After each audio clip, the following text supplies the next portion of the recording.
Saya ingin sharing ya buat teman-teman cara kita mengedukasi nasabah tentang life insurance ya.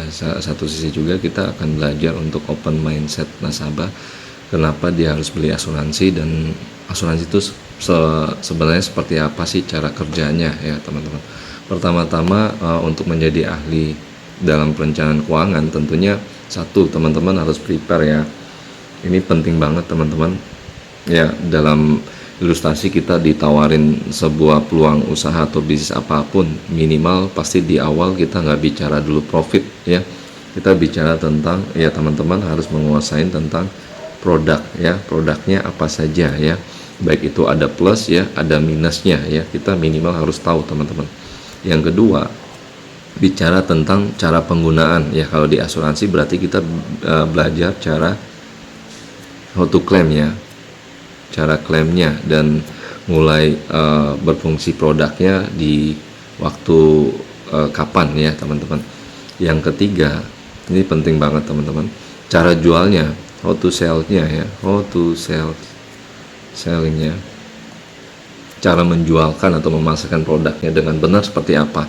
Yang paling penting teman-teman harus benar-benar paham tentang produk yang akan dijual dan cara penggunaannya, sehingga teman-teman bisa merancang ide-ide ya, banyak ide yang keluar, bagaimana sih saya cara menjual produk yang A, B, atau C ya teman-teman. Dan yang terakhir paling penting teman-teman, ini yang jadi masalah juga, karena kita sadar kita bernaung di bisnis asuransi ya, yang tentunya bergerak di bidang jasa. Jadi kalau udah bicara jasa berarti servis kita harus bagusin teman-teman. Banyak agen di luar sana hanya sekedar hit and run ya, terima duit ya, bahkan jarang komunikasi baik itu lewat WA atau telepon teman-teman. Dasarnya ya sangat minim banget ya untuk belajar servis ya, say hello ya, sering WA ya, jadi nggak sekedar hanya jualan saja tanpa ada komunikasi lebih lanjut teman-teman. Nah, biasanya ini cara saya untuk mengedukasi ke nasabah ya, dengan simpel. Saya pertama jelasin sebenarnya hanya ada dua. Satu, bicara yang saya akan paparkan tentang fungsi jenis asuransi. Pertama kita bahas tentang jenis asuransi ya, karena jenis asuransi sebenarnya item produk kita hanya ada dua ya. Yang pertama bicara tentang unit link ya teman-teman. Unit link yang lebih dikenal saat sekarang sudah nggak ada ya. Dulu kita kenal dengan PAA ya, produk PAA ya, Pooling Assurance Account. Sekarang udah diganti dengan Pooling Generasi Baru, atau mungkin yang syariah PSGB ya, Pooling Syariah Generasi Baru. Nah, biasanya saya akan paparkan penjelasan tentang unit link itu seperti apa ya. Tujuan orang beli yang banyak di luar sana juga lagi viral ya, katanya masalah miss nilai tunai ya. Sebenarnya kalau bicara tentang perusahaan apapun yang berhubungan, yang tepat mereka masih bermain di produk sama ya seperti kita, unit link, pasti ya dampaknya ada efek domino ya untuk bicara tentang nilai tunai ya. Ini yang kita harus pahamin. Kita kasih pemahaman dulu kalau di unit link di Prudential, yaitu produk Pooling Generasi Baru atau PSGB, karena PA kita sudah tidak miliki lagi teman-teman ya, sudah tidak dikeluarkan lagi.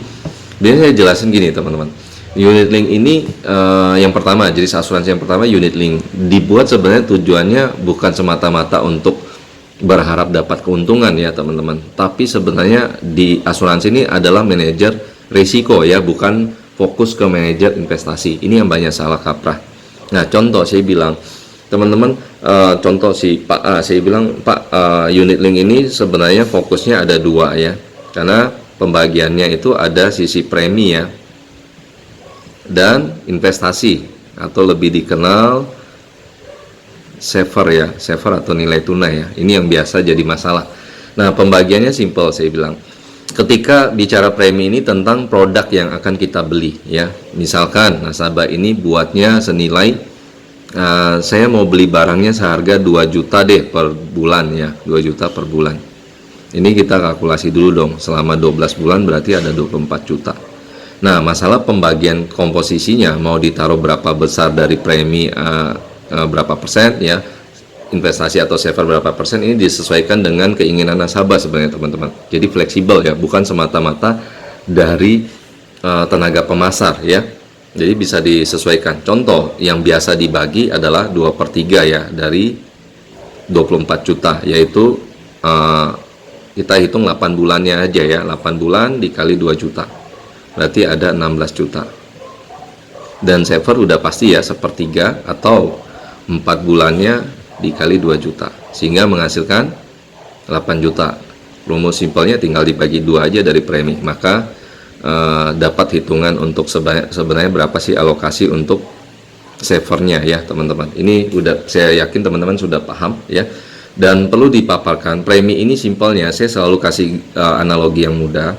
Kayak nasabah nih lagi mau beli kendaraan atau mobil lah ya, kita bilang.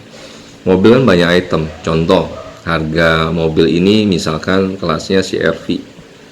Anggap tadi CR-V ini angkanya misalnya 480 juta. Tapi boleh dicicil selama berapa lama? Ya 2 juta per bulan tadi selama 20 tahun. Jadi nama produk yang dia miliki adalah CR-V ya, kendaraan yang dia mau miliki, yaitu premi tadi untuk beli produk, baik itu asuransi jiwa ya, asuransi sakit kritis atau critical illness, ataupun asuransi kesehatan teman-teman. Ini disesuaikan lagi. Nah, yang paling penting ini yang harus kita paparkan, di dalamnya itu ada biaya ya, ada biaya yang namanya biaya akuisisi. Nah, kadang nasabah bingung apa sih akuisisi. Ya lebih simpelnya saya biasa sebut biaya akuisisi ini ya udah biaya untuk gaji karyawan ya, cetak polis ya, bayar administrasi dan lainnya ya. Dan termasuk untuk komisi tenaga pemasar ya teman-teman. Ini jelasin yang terjadi di PGB tahun pertama dari ya yang kita hitung tadi 16 juta. Biaya akuisisi itu diambil tahun pertama adalah 70% teman-teman. Berarti di sini ada saver tambahan ya. Akan ditambahkan alokasi di luar tadi ya, ada 8 juta ya yang dasarnya. Ternyata ada komposisi tambahan ya saver, yaitu dialokasikan 30%-nya akan dimasukin kepada saver atau saham. Tahun kedua demikian sama ya teman-teman, 70% juga yang akan diambil ke akuisisi, hangus ya, udah pasti hangus ya. 30% dialokasikan lagi ke saver tambahannya. Tahun ketiga, 4 dan 5 semua sudah pada tahu pastinya 20% ya hangus, 20% hangus. Nah, sisanya berarti ada alokasi 80%, 80. Dan yang perlu dipahami, kita harus bisa edukasikan nasabah pertama tentang premi tadi dan saver. Yang selanjutnya tentang biaya yang ada di situ apa? Satu, biaya akuisisi ya. Biaya akuisisi. Yang kedua, ternyata ketika dia beli mobil ya, teman-teman. Ternyata beli mobil itu kan pakai nggak pakai ada biaya perawatan ya, yang biasa kita sebut ilustrasi biasa disebut di asuransi adalah biaya asuransi ya. Ini teman-teman kasih analogi yang simple. Premi itu adalah harga mobil ya, boleh dicicil tadi, baik itu bulanan, 3 bulan, 6 bulan atau per tahun ya, selama berapa tahun, 20 tahun misalnya. Biaya asuransi itu adalah biaya perawatan mobil, karena mobil pakai nggak pakai pasti akan keluar biaya, baik itu ganti oli ya, isi bensinnya ya, bahan bakarnya dan lain-lain teman-teman. Bahkan ban pun nggak dipakai ya akan rusak ya teman-teman. Biaya asuransi ini disesuaikan teman-teman. Misalkan setelah biaya asuransi bulanannya, contoh ya teman-teman ya, 500.000. Ini kan kita bisa lihat dari ilustrasi. Nah, sebenarnya di luar ini apalagi sih biaya yang harus kita jelasin ke nasabah ya. Biaya admin udah pasti free ya, ini opsional. Biaya administrasi ya ini tergantung ya, yang dulu 27.500 per bulan ya, kalau polis syariah mungkin 37 sekian ya. Ini udah bisa free ya, biaya admin bisa free jikalau dia pakai e-polis ya, teman-teman semua tahu, auto debit ya. Ya ini udah tahu, berarti ini bisa jadi rata-rata sekarang sudah tidak kena biaya teman-teman. Nah, banyak berpikir berarti uang saya minus dong di awal. Contoh, setelah dia store ya, dia store selama 20 tahun tadi harusnya total 480 juta teman-teman. Kenyataannya pada saat dia masukin dana tadi 24 juta setahun, berarti nilai savernya baru ada 8 juta plus 30% dari 16 juta ya, dari premi ya. Dari premi tadi ada 16 juta ya. Ini premi teman-teman. Premi ya.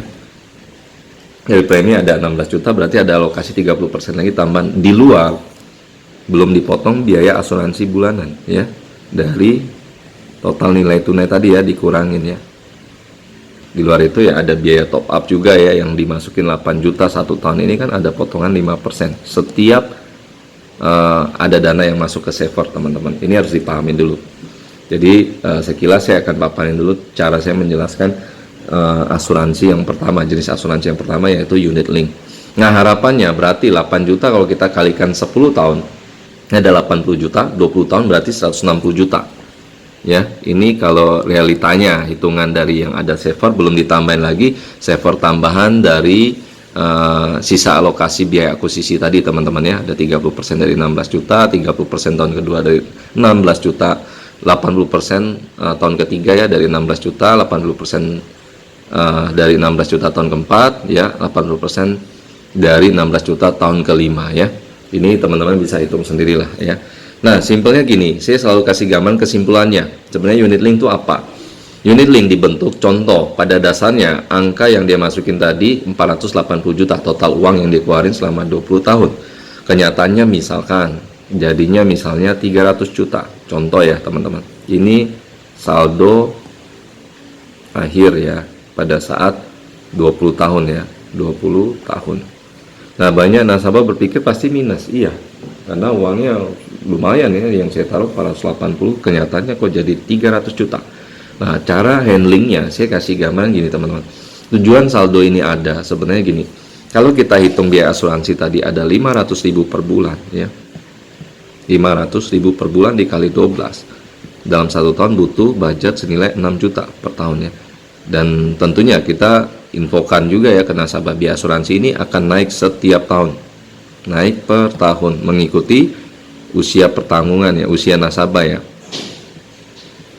Kenapa ya, kurang lebih berapa definisinya, bisa 3 sampai 8%, ada yang sampai ya 15 sampai 20% ya. Beberapa kompetitor juga memiliki kenaikan yang cukup signifikan, teman-teman.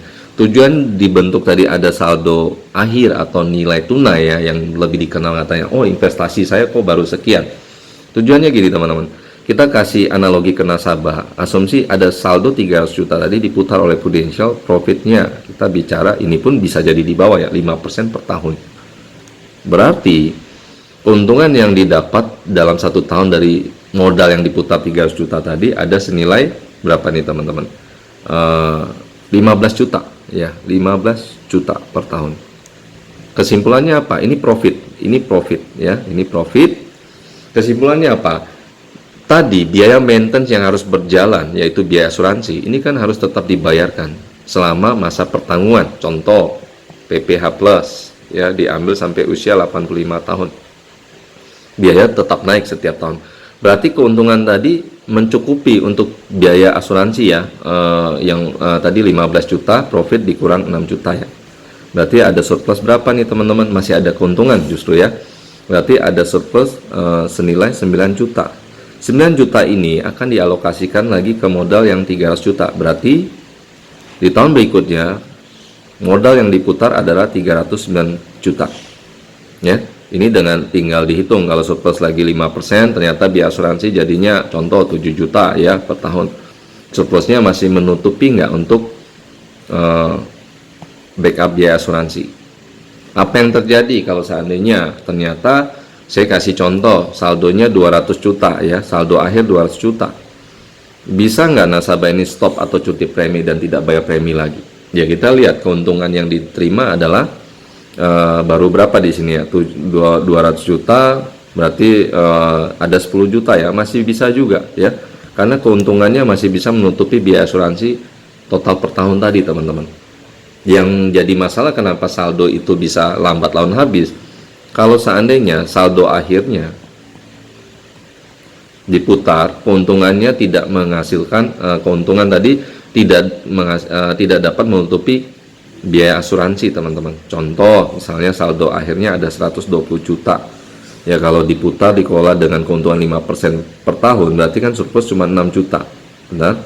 Nah 6 juta ini untuk nutup ke 7 juta biaya asuransi per tahun ya masih minus 1 juta, makanya terjadi modal di sini akan turun 119 juta. Alhasil apa? Kalau nasabah tidak membayar lagi premi, atau solusi yang kedua kita bisa dengan cara top up ya. Top up yaitu tambah modal ya, untuk menghasilkan profit agar terjadi ini ya, mencukupi untuk biaya asuransi tadi.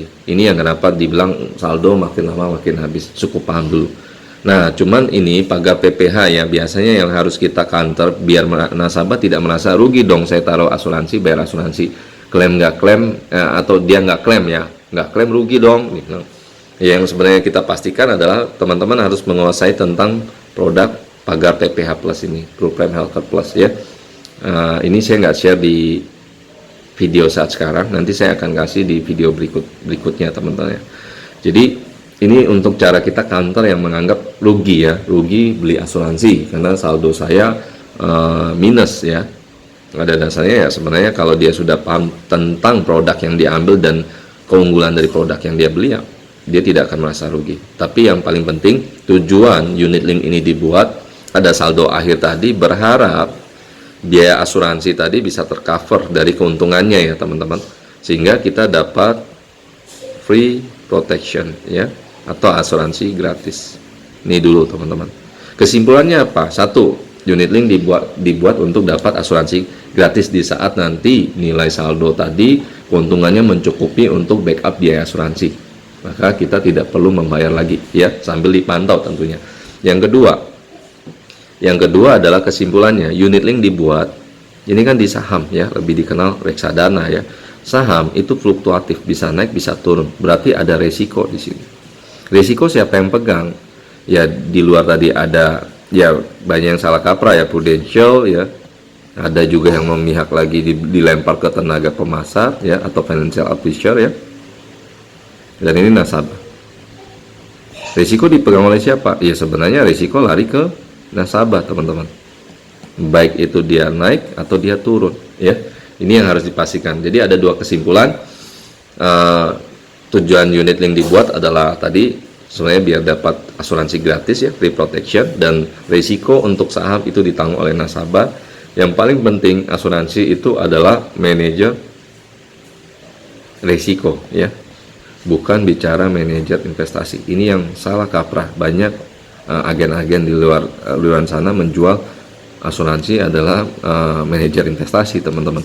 Jadi ini akan menjadi bumerang ya, sehingga nasabah ya wajar menuntut haknya ke tenaga pemasar, bahkan akan ke Prudential. Kenapa saldo yang dikasih dijelasin sesuai ilustrasi tidak sesuai ya teman-teman.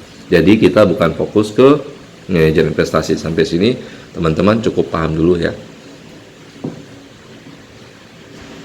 Nah di luar itu saya kasih tambahan teman-teman. Luar biasanya PGB yang kita luncurkan tadi teman-teman bisa lihat ya, ruling generasi baru atau PSGB ya, PSGB sorry. Ini luar biasanya produk PSGB. Banyak yang teman-teman mohon maaf mungkin belum terlalu memahami. Cenderung ya nasabah nanti teman-teman akan lihat dua karakter, baik itu dia ambil karakternya lebih ke dominan ke unit link atau mungkin tradisional. Kenapa saya bilang luar biasa? Ya ini tadi kita hitung ya, akuisisi yang dikeluarin oleh Prudential ya, yang diambil pada saat awal itu kan ada total 200% teman-teman.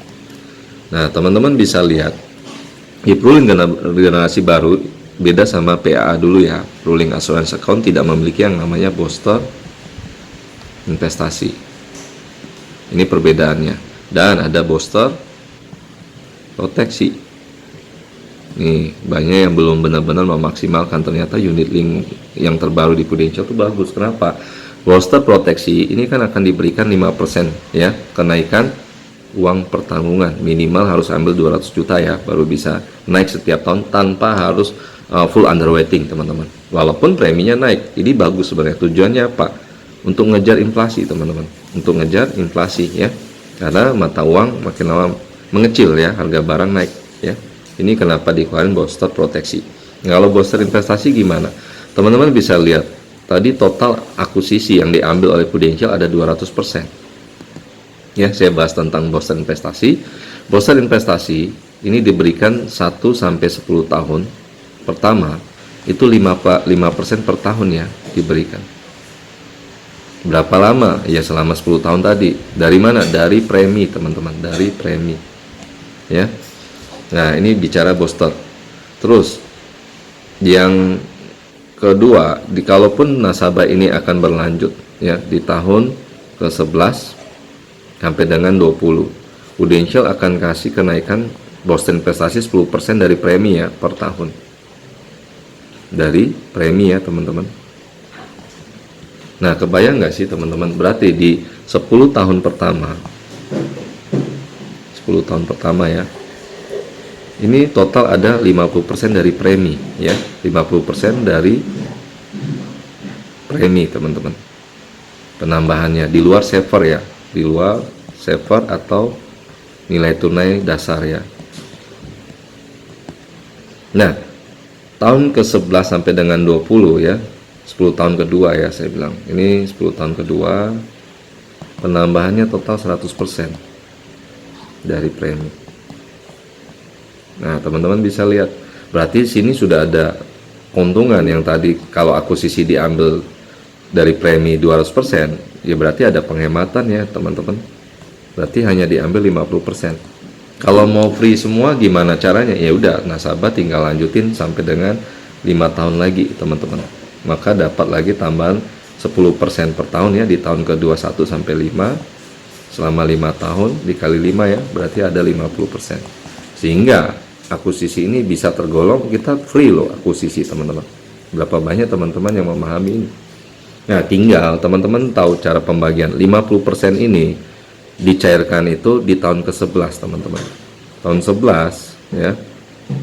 Pencairannya adalah contoh misalnya dengan tadi preminya 16 juta ya. 16 juta berarti ada surplus 50%-nya senilai 8 juta. 8 juta ini dicairkan ke kotak ini ya, ke kotak saver atau nilai tunai dasar senilai 20% dulu, teman-teman. Berarti ada 1,6 ya, 1.600.000. Ini cara pencairannya. Nah, tahun ke-16 ini dicairin lagi, dari total ada penambahan 50% ya, karena tahun 11 10%, 12 10%, 13 10%, 14 10%, 15 10%, berarti ada tambah 50%. Sama sisa saldo tadi nih, teman-teman. 8 juta ini kurangin 1,6 ya. Berarti ada sekitar berapa nih? 6,4 ya. 6,4 ya. 400 ya, benar, 6 juta 400 ditambah yang tadi ada tambah berapa, teman-teman? Ada tambahan 8 juta lagi. Ini baru dicairin 20%-nya lagi, teman-teman. Jadi jangan salah kaprah ya. Maksud dari pencairan 20% itu bukan dari 50% total yang dia dapat tadi ya. Yang 50% berarti 20%, berarti tinggal 30% saja yang dicairkan. Bukan seperti itu, teman-teman.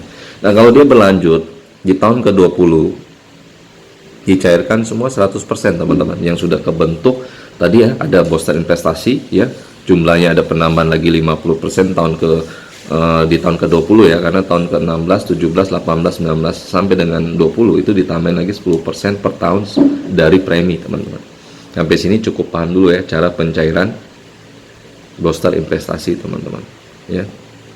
Nah, kalau bicara untuk booster proteksi ya, teman-teman tahu booster proteksi ini tadi ya, lebih mudahnya ini saya belum temui teman-teman yang berhasil menjual. Saya pun lagi pelajari, ternyata booster proteksi mengimbangi tadi ya untuk inflasi, sehingga nasabah tidak perlu berpikir lagi untuk ya review polisnya agak panjang, teman-teman. Kenapa? Karena akan naik terus 5%, walaupun nanti akan dibatasin ya, ada waktu yang memang dia akan stop, tidak akan diberikan. Keunggulan untuk tenaga pemasar ya, premi ya, APA omset juga selalu update ya, setiap tahun akan ditambah.